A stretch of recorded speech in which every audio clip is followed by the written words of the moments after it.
Bayan, please subscribe sa Erwin Tulfo official YouTube channel at huwag kalimutan i-ring ang bell button para kayo ay ma-notify sa mga bago naming videos. Alright, dito ho muna tayo ngayon sa issue nitong West Philippine Sea. At tila umiinit po ito ng umiinit ngayon. Nagsibalikan daw itong mga barko ng China. At mas matindi pa ang resback ngayon. May mga kasama ng mga Navy na may mga missile. Oh, nako. Samantalang tayo, ang barko lang natin doon, Bipar. Oh, ang dala nun, lambat. Oh, yung Coast Guard naman natin, meron din. May dalang Armalite. Oh, at shotgun.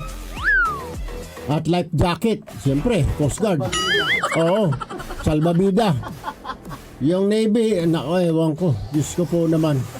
Paano ito? Paano natin haharapin, patatabuyin itong 300 na ito? Magandang umaga po, Profesora Clarita Carlos, ma'am. Hi, good morning, Erwin. I'm sure you're closely monitoring the activities at the West Philippine Sea right now. Ano ho ang basa nyo rito, Profesora Carlos? What's going on and what has to be done in your own opinion, Prof? Well, I think alam naman natin na yung talagang arbitral award is not an award. It did not award anything to anybody except to indicate that walang basihan yung dinrowing ng China doon. All right. So what we need to do is, while we are back-channeling with the U.S., who are our defense ally, and back-channeling with China, let us just continue to reinforce the view that this is also our traditional fishing ground. Right. Because ang China naman will only, like any country, will only respect naked power. So even UN resolutions, Erwin, kung hindi mo yan tukuran ng force, it's just a piece of paper, isn't it? So tama ang Pangulo na yan ay papel lang dahil wala naman tayong pinanghahawakan. Is this correct, Professora? Yes, but the president kasi is not a communicator. So medyo minsan pabalang-balang yung pagsalita niya. But if he had explained it properly, that the award was not awarded to anybody. It simply declared a particular principle, which, if not supported by force, is really nothing, like many UN resolutions.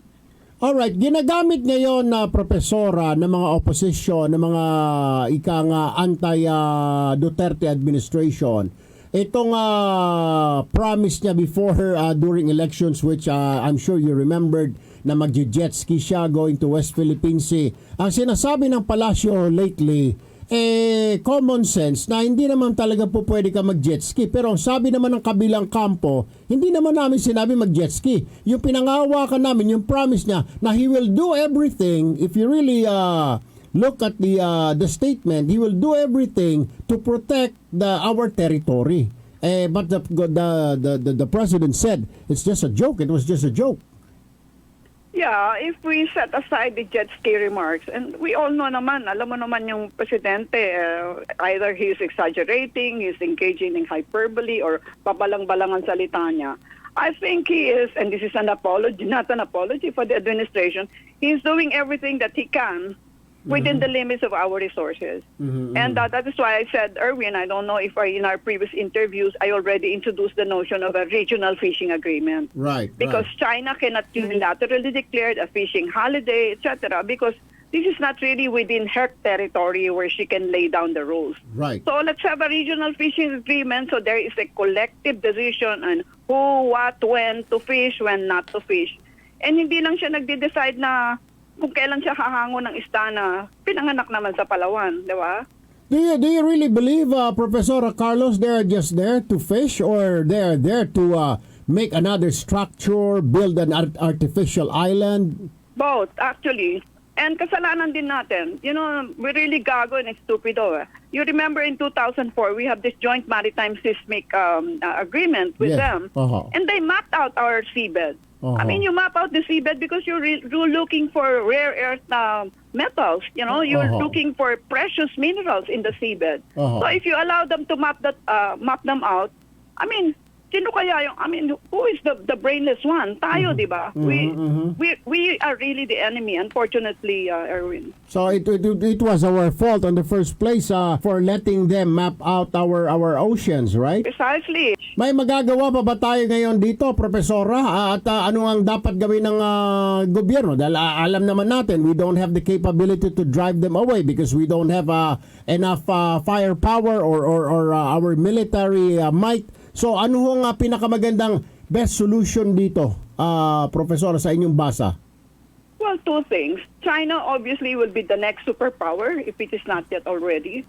So Yeah. that means we tell her to please abide by international law because that is the rules by which nations play. Right. Then secondly, in the meanwhile, let us have a collective security agreement with the Quad, Australia, India, Japan, and the U.S. Because we are an ally of the U.S. We Right. forget that. We have the Mutual Defense Treaty. Magkanlang ka muna sa kanyang sa kanyang palda. In the meanwhile, kasi mag-isa ka lang, who are you? Magtatawanan ka lang ng China in the same way that she ignored the arbitral tribunal decision, di ba?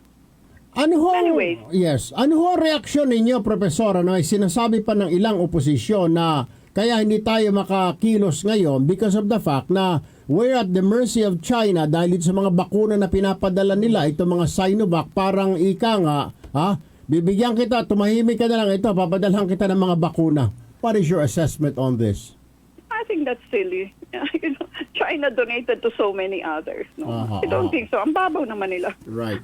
Yung mga, bukod dun sa mga dinonate, binibili natin lahat ito. Exactly, I don't exactly. think, I don't even want to comment on it. It's so silly. Yeah. Profesora Clarita Carlos, maraming salamat, ma'am. Magandang umaga, mabuhay po kayo. Stay safe. Good morning, Erwin. Thank you po. Magandang umaga po, Secretary Panelo, sir. Good morning, Erwin. Issue ng jet ski. Sabi niyo nga ho, don't take it too literal. Pinapakita niya na kahit na imposible yun, gagawin niya to dramatize na ayaw niya na pakialaman China dun sa hindi dapat niyang pakialaman. Yun lang naman ang ibig sabihin, no? Oo. At alam naman ng mga Pilipino yun kasi pinutuhan nga siya. Pero sinasabi nyo kasi nung ilan, lalo nitong opposition, which I'm sure sila po yung nasa likod nito kaya umiinit na itong issue na ito, ay it was a campaign promise daw. Pero when the president said it was a joke, ano ba yun? Joke ba yung boto namin? Yun daw yung sinasabi nila. Hindi totoo yun. Unang-una, yung mga Pilipino, alam mo tayong mga Pilipino may sentido común tayo. Alam naman natin kung ano ang joke at alam natin kung ano ang seryoso. Yung reaction nyo lang ho dito sa, ano yung reaction ninyo na sinasabi ng, hindi naman daw nila literally na sinasabing pumunta ang Pangulo sa jet ski. Pero yung, if you look at the message daw, the message is simple na he will do everything to protect the territory. Including yung kailangan niya mag-jet ski, he will go there. Pero ngayon daw parang lumalambot ang Pangulo doon sa kanyang stand hinggil sa kanyang pangako noong nakaraang halalan, Secretary. Hindi po totoo yun. Kasi kung matatandaan nyo, nagsalita siya sa United Nations Assembly. At sinabi niya, yung arbitral ruling na yun, walang makakasira nun, walang makakabura nun, forever na nandyan yan. At hindi siya papayag na yung arbitral ruling na yun ay tatanggalin ng kahit sino man. Precisely, kaya nga yung kanyang mga cabinet members, Secretary Locsin, Secretary Lorenzana at ang inyong lingkod, ay ganun din ang sinasabi na hindi po pwede yun. Tayo may utang na loob kung ano mang kabutihan ginawa ng China, pero pagdating sa sovereignty, sinabi naman ni Presidente, maliwanag, sabi niya, there are things in life that cannot be compromised and that is sovereignty. Maraming bagay sa buhay ng tao na pwede nating ikompromiso. Pero itong kasarin lang, hindi ako papayag. Ano sabi niya, maliwanag yun. Sir, nako, maraming salamat po, Secretary Salvador Panelo, sir. Magandang umaga, please stay safe and healthy, Sec. Maraming salamat. Thank you po. Stay free from virus. Thank you po, thank you, Secretary. Bayan, thank you for watching. Kung nagustuhan ninyo ang video, mag-subscribe at i-like lamang ito.